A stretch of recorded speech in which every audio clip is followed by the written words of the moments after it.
Hello, hello, hello, hello, hello, hello, hello, and welcome to By the Fifth Podcast. It's your boy Roger Trent, but you already know you can call me Tico. What's up? What's up? I'm so glad that y'all tuned in today. I'm sure you've seen the bonus footage that I did talking about our program today, dealing with the kids that are on site and how to deal with them and how to deal with them appropriately. Let me just put it like that. And how to work through some of those issues that you might have with children on your property. So today I have my guest in. As promised, ladies and gentlemen, I want you to welcome to By the Fifth Podcast, Stacie Bose. Stacie, hey, how are you? How are you? I'm good. Getting ready for the holidays and, just loving life, just enjoying life, excited about tonight's podcast. So Good. You got your turkey already? I got my turkey already. It's downstairs in the deep freezer. And not the deep freezer, the deep sink. Okay. So start the thaw process, take 3 days to thaw that sucker out. So I'm ready to. Okay. Are y'all going to fry it or are you going to do traditional? No, I am a traditional Okay. turkeyer. I've had fried turkey one time. We don't have a deep fryer, but I don't mind the traditional turkey. What about you? What you guys doing?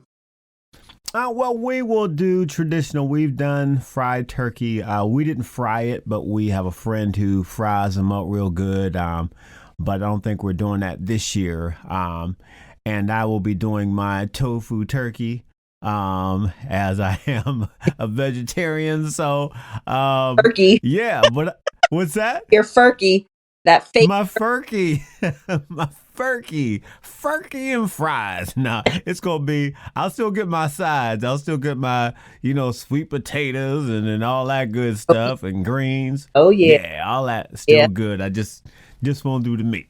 All right, sounds good. Sounds good. Yeah. So, thinking about this, we're coming up soon on the Christmas holidays. And as we get closer to Christmas, the kids are off from school. Yes. They're on property, Mm-hmm. and a lot of parents are still at work, Mm-hmm.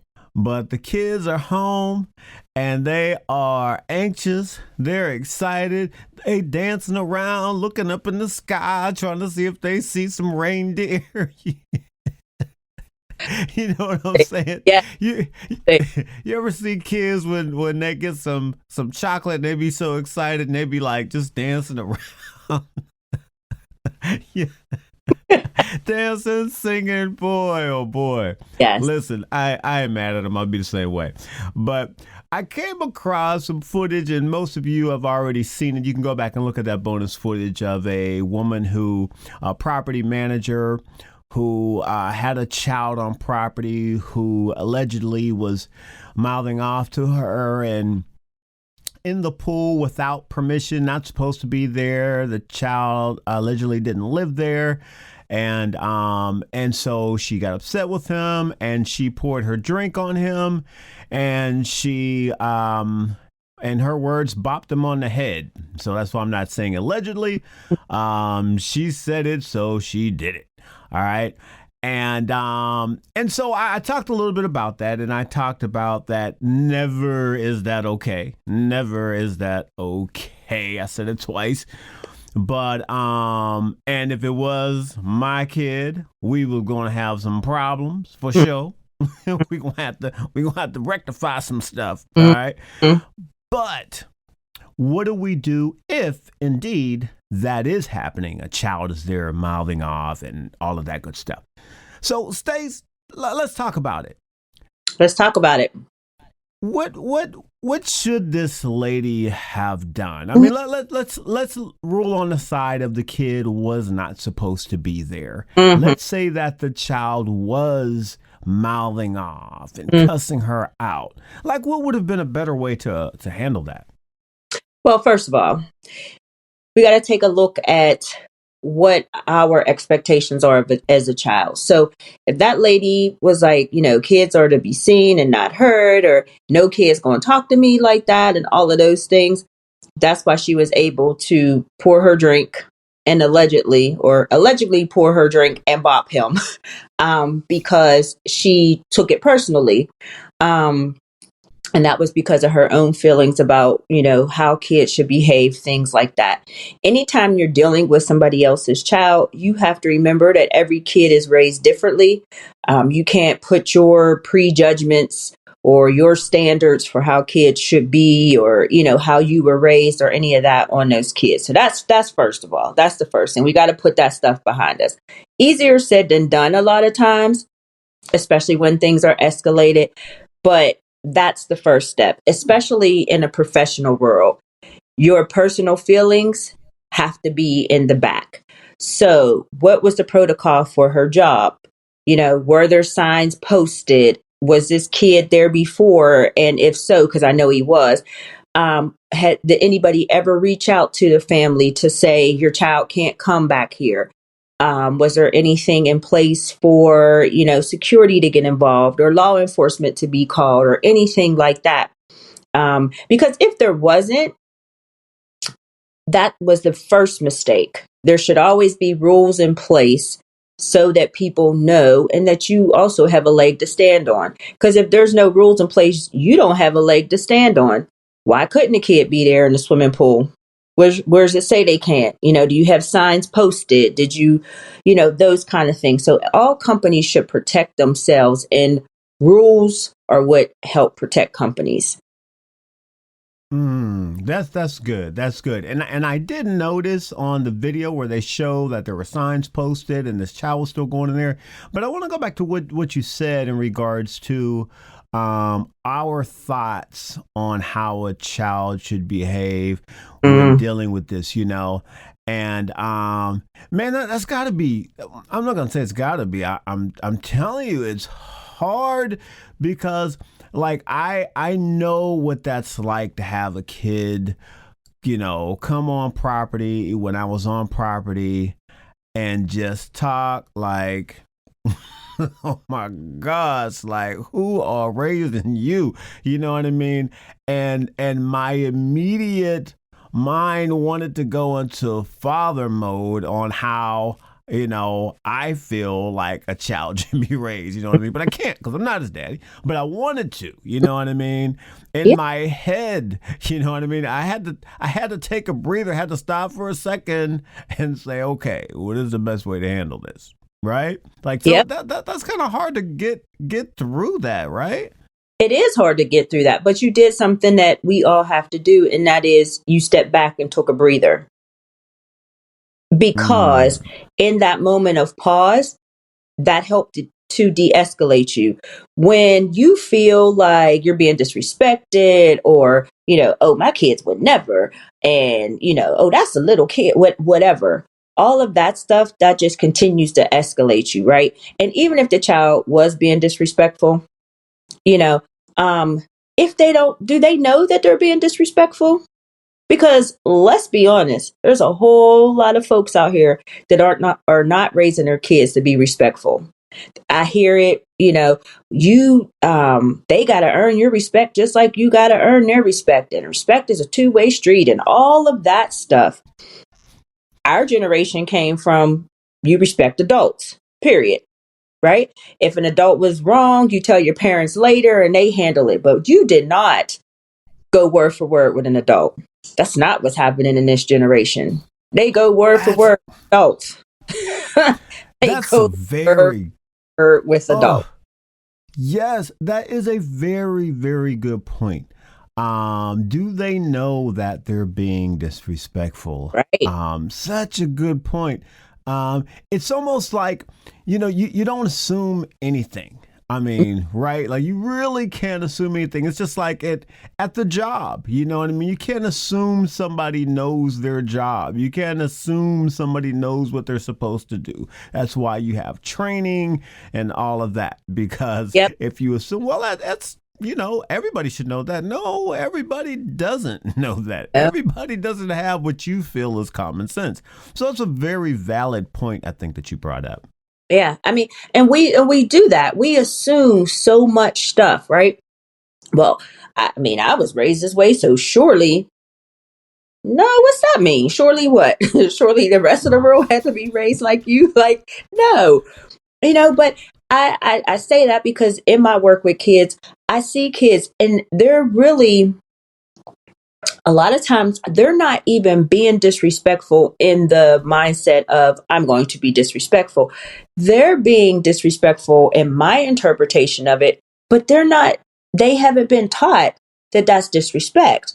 So I can't say, oh, you're being disrespectful, because nobody taught them that what they were doing was disrespectful.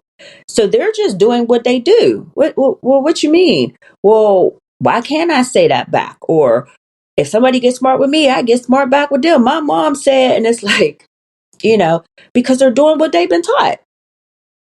That's so good. That is so good. Tell me this. I was at an event, and there was two ladies there, and both of them had their children with them. And one lady appeared to be very stern with her child, and one seemed to be very, I'll say, very relaxed. But they both had the same results in regards to how the kids were behaving, how the kids, they were both very, what's the word? They were both involved in how the kids got their food that day. Okay, so the stern one was like, "You make sure you say yes, ma'am, yes, sir. You all right?" You know what I mean? The other one's like, "Okay, so what do you say?" No, not like that. Two different styles, same results. Like when it comes to that, I mean, is that really a thing? Like there's different styles or ways of parenting, and you can still get good results either way? Yes. So there are many ways to parent your child. You have, and get the same results, right? You have parents who talk. So they talk to their children about what they did and why that's not appropriate and the consequences for things. And so they talk. You have, in a very tone like I did. You also have parents who talk, but they scream. So they're saying the same things, but they yell a little bit more than the other parent who's talking like, this is this and this is that. Still the same result, because the goal is to train your children. The goal is to teach your children. The goal is to set standards for your children. That's the goal. So whether you achieve that goal through soft talk, a little harsher, sterner talk, whether you do that through a spanking, whether you do that through push-ups. We didn't spank our kids, but I tell you what, my boys did plenty of push-ups. Sometimes I was like, just spank them, because my baby be down there and his arms be like, oh my God, I gotta walk away. You would think he had got a spanking, because it hurt my feelings so bad because my little baby was down there shaking. However, that was our way of disciplining. And that's what we did. We have three kids and three very different personalities. And so even within our own family, the way that we deal with our kids is totally different, even to this day. My oldest is 29, and then my younger two are 21. And my 29-year-old, there's some things I can't say to him. He's a little bit more sensitive. He takes things to heart. So I have to be very careful even in what I say to him to this day. Because if I say something and it hurts in a different way, I know, because I don't talk to him for about a month. And I'll have to be like, anybody talk to him lately? Oh man, I didn't say something. What I say? And I got to replay the conversation, my middle son, he's, I can say ABC and he's like, well, I thought DEF, but I can see at least B. So yes, ma'am. And he's good. And we move forward. Then the youngest, whew, I could say ABC, and she'll say, well, why not XYZ? Because the way I see it, it could be no. And she is my child that will keep going and going and going. And, if she doesn't agree with it, she says that. She's respectful in it. But there are people who have had issue with that because she does voice her opinion back. But that's who she is, and that's who we've allowed her to be. And we've nurtured that she's not disrespectful in her delivery. But she doesn't, you can't just tell her the sky is purple and she's like, oh, okay, the sky is purple. It's not going, and so 3 different kids, 3 different styles of parenting within our home. So do I know that there's a million ways to parent a child? I do. If the end goal is for your child to be disciplined, whatever that looks like. But what I want to remind people is discipline is not synonymous with beating, because I know some kids got whooped, and they have no discipline. This podcast is being brought to you by Apartment Community Functions. If you need an event, let us know. We can handle it. After all, we evented it. Check us out on apartmentcommunityfunctions.com. Yes, agreed. Listen, I think about that because, like, even in property management, right? It's not the property manager's business really how a child is parented. You know what I mean? Like the goal is, the kid shouldn't be there. The rules have to be enforced, whatever that is, right? But, approaching that child and what we feel and believe that child, the way they should be responding in regards to what we're saying or how we're speaking may affect and may heighten or de-escalate that situation. And so I think that's very important. There was a kid on one of my properties who had a key, and he went down and keyed everybody's car, and he keyed FU all the way down the road. If your car was there, you was getting an FU that day, all the way down. You know what I mean? And I came out. And I had a gold Volvo. Oh man, I love that Volvo. I had that. I had that Volvo clean, boy. Armor all on the tires. It was so clean. And I came out there and real big. The boy had excellent penmanship because I could read what it said. I was like, what? It made me start going through the women I had messed with in my past. I was like, somebody's getting revenge. I don't know who it is, but it wasn't that. They found the culprit, and it was a little kid just going out and writing this on the cars. And I tell you what, I was more frustrated than anything at the time, you know what I mean? Because it was like, oh, that's my car. How could they let them do that? But, the parent was very apologetic and things got worked out, But when I tell you people were going off about that keying, man, they wanted to give it to that little kid. Yeah, I'm sure. I mean, and because we're human, right? Somebody damaged my stuff. You're already enraged. So then when you find out it's a little kid, it doesn't take the rage away. You're already enraged. Somebody messed up my stuff. You're calculating in your head how long it took you to get your stuff. How much is it going to cost you to get it fixed? Even if, even with my deductible, it's still going to cost me whatever. We want somebody to pay. And then we find it. It's like, well, Dad, what am I supposed to do with this? Doesn't take away doesn't take away the rage, doesn't take away that what for somebody needs to pay.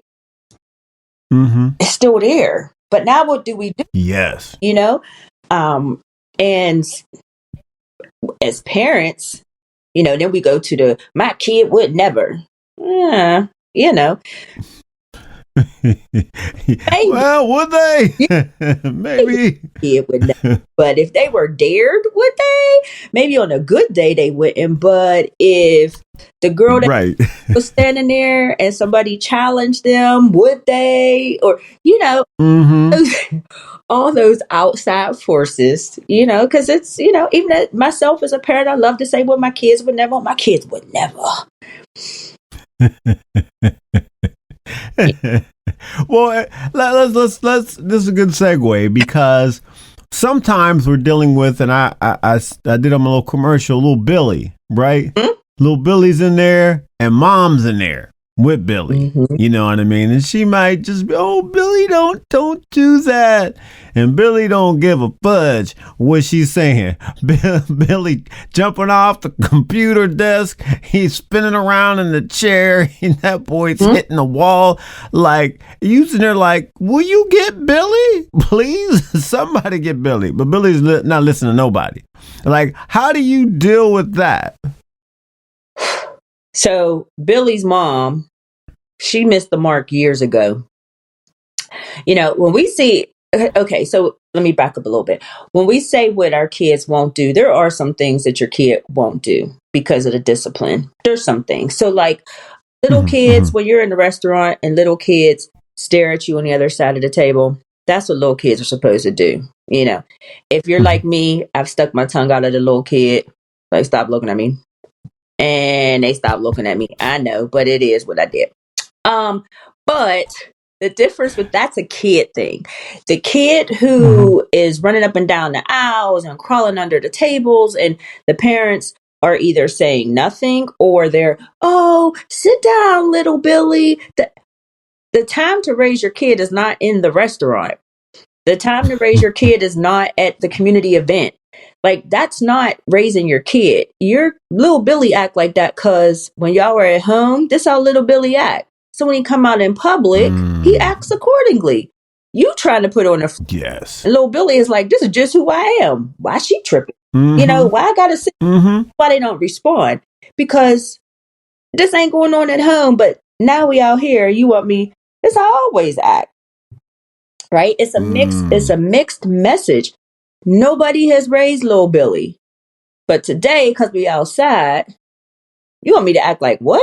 I don't even know what that is. Kids can't comprehend that stuff. They do whatever we teach them to do. Good, bad, or indifferent. They do whatever we teach them to do. And little Billy just showed that his mom does not discipline him at all.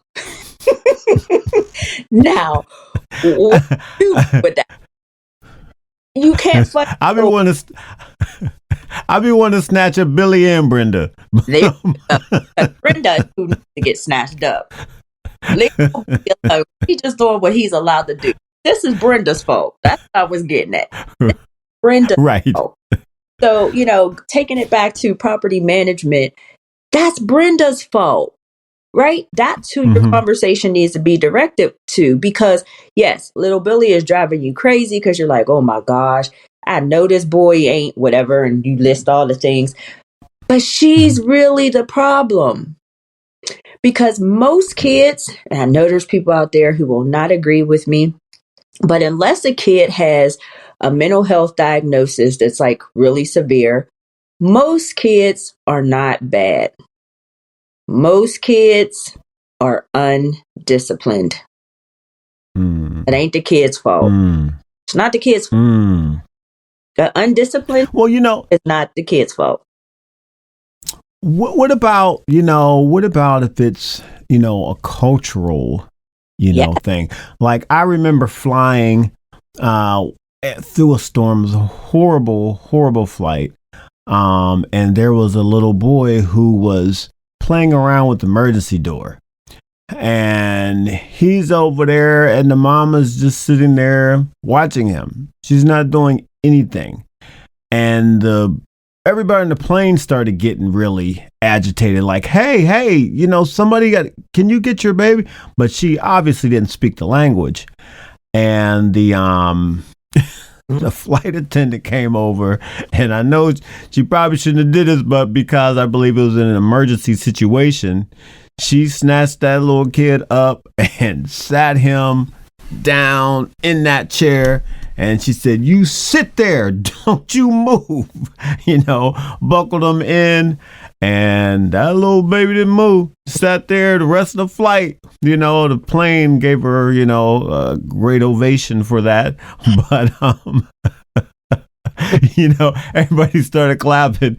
You know what I mean? But I had my hand on my buckle, getting ready to unleash mine. You know what I mean? Like, we're not fitting to dive under this baby. Now, I don't know if the baby would have got the door open, but still, it was nerve wracking. Mm-hmm. So was it a boy? Can I ask you that? Yes. Okay. So in a lot of cultures, and I know not here, not in America, but we have become more of a melting pot over the last couple years than I think we did before. And when I say a melting pot, more of a different cultures coming and holding on to their cultures. So, back in the day when people were coming over from different countries, people were assimilating and they were taking on the American way of doing things. Now, I think a lot of cultures are holding on to their cultural roots. So they're not assimilating to American standards as much as they probably did in the past. And in a lot of cultures, the male, regardless of how old he is, has more authority than the female. So that includes even his mother. Wow. So there is a way that a mother from some other cultures will not even chastise her son or redirect him because he has more power than she does. He has more status than she does. And so, if you're working with other cultures, I know not in the moment, because in the moment, I think the flight attendant was right. I mean, it was a matter of safety. Right. But it would explain why that mother didn't see anything wrong. I mean, he's my son, and in my culture, we let him do what he wants to do, and all of that stuff. And so when you're working with different cultures, it's good to kind of even get some kind of background on how these families operate. I work in social services, and we have a lot of new immigrants in Pittsburgh, where we are now a sanctuary city. So we have a lot of different cultures here, and I see kids, and I'm like, diagnosing them from from afar, but I have to be very careful because some cultures, they don't believe in mental health diagnosis. The kid just does what they do and they do what they do. We have to be careful not to put our American standards on immigrant families. That's good. That's good. And I think with a lot of times, if the family does live on site, I think it is what you just said. I think it's important to get to know the residents. You know what I mean? Get to know the family, get to know the kids. I've worked on properties where there were latchkey kids. You know what I mean? They had a key around their neck and they went in and, mom wasn't home. But, I've broken up fights. I've taken them in and I've sat them down and I've talked to them, and a lot of those kids, because I sat down and talked to them, they respect me so much. They will come by later and, "Mr. Trent, I got a question for you. What if," you know what I mean? And they would ask me questions, and then I would ask them about their schoolwork. And there was a bond there, with these kids and their parents. Their parents come, they'd be like, "Boy, my kids like you. I don't know what you said to them, but my kids like you, But, I enjoyed sitting down, talking to them and getting to know them and listening, What are your thoughts?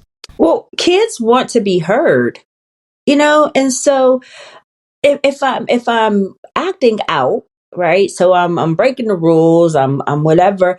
I just may need some attention.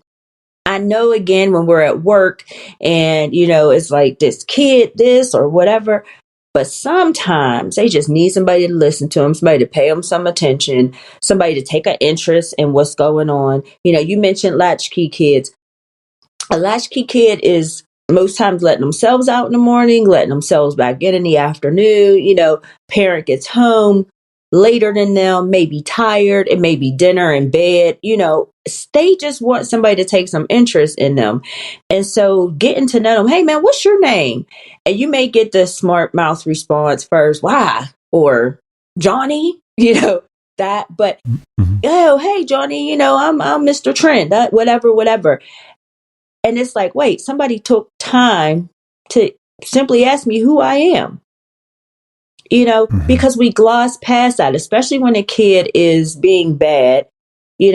We push those kids to the side all the time.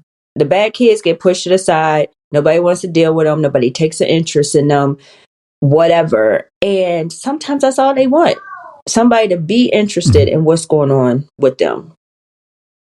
Yes, yes, that's good. That's good. And I'll tell you, just to bring this into full circle, you know, the lady dealing with the kid in the pool, I realized that could be a safety hazard. Mm-hmm. But I think there's also a way that you approach that child. You know what I mean? Like if you come off aggressive, especially with a lot of these, preteens, the teenage around that age, you come off aggressive, man, they really coming off back at you. You know what I mean? Yep. But I think a lot of time if you could do it in a loving way, and your tone and how you're speaking, I think you'll get a little bit more leadway that way. Way. Yes, I do. A loving way. Aggression, we don't know what these kids are going through. We don't know what they're facing at home. We don't know what they're facing in school. You're just another person who's coming with the aggression and they're ready for it, right?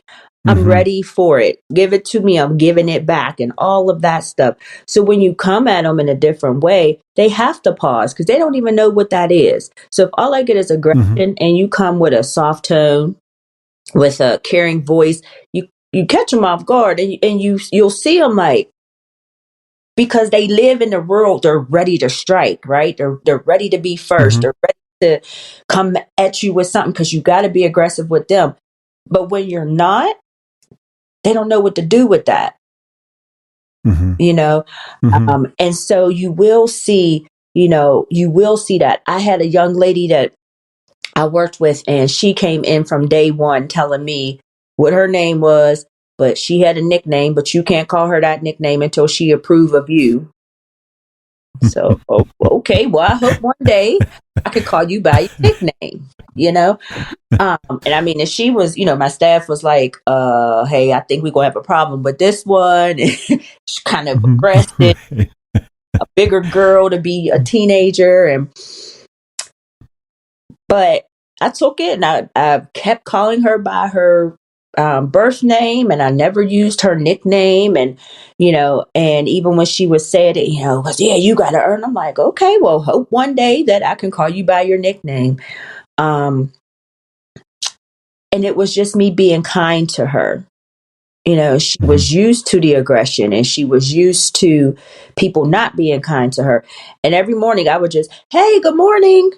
One day she's like, why are you so happy in the morning? I said, I don't know. That's just how I am. And then she was like, you can call me. And she said her nickname. And I said, I'm allowed to call you that? She said, don't tell everybody. I said, oh, okay.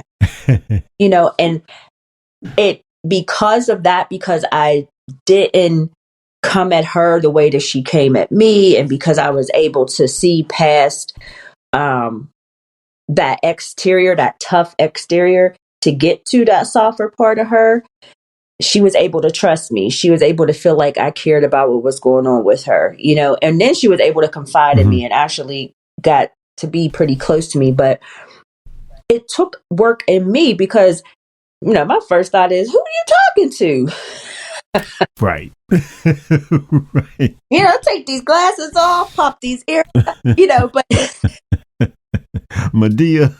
listen, but I had to step back. I had to check myself and step back, meet her where she was, and then figure out a way in. So it is. It's always checking. I don't care what profession you're in, but since we're talking about property management, you have to check yourself. You got to put your feelings to the side, at least for those 8 hours while you're there. You have to put your feelings to the side, because anytime you deal with the public, you dealing with all of it. And when you're dealing with kids, you also have to worry about what their parents' response is going to be.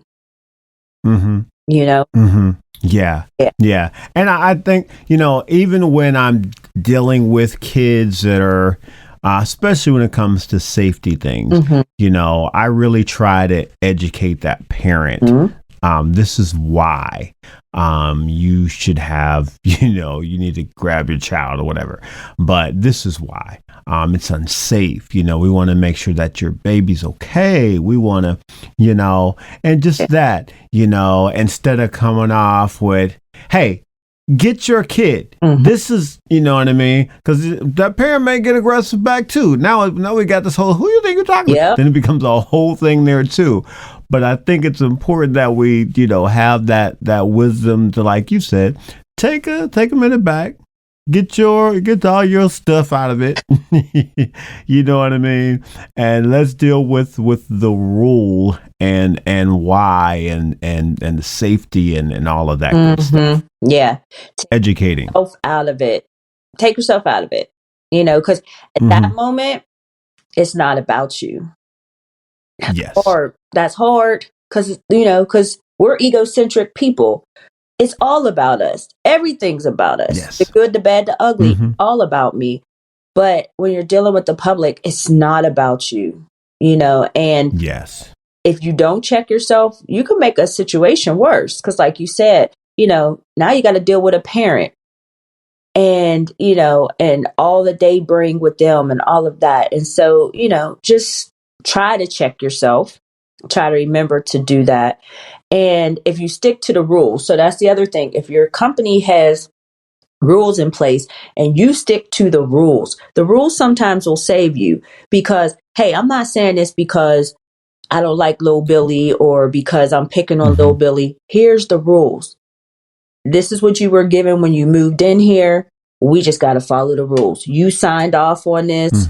We just got to follow the rules and just take it back to the rules. Nothing personal. Yes. These are the rules. Yes. That's good stuff. Good stuff. Well, Stacie, I appreciate your wisdom today.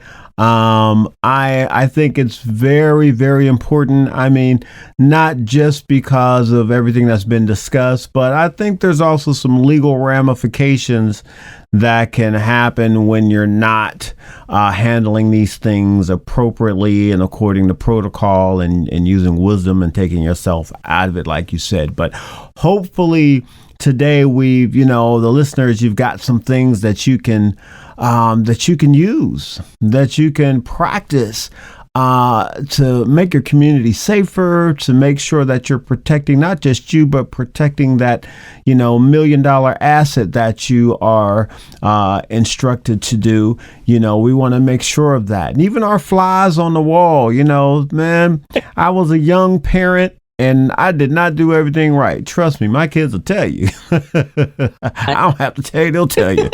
But it is a learning process, you know what I mean? So hopefully even my flies on the wall, you're getting something out of this that can help with your child and keeping, being cognizant of, hey, this person has a job to do, or hey, they're really trying to keep my child safe, so that's good stuff.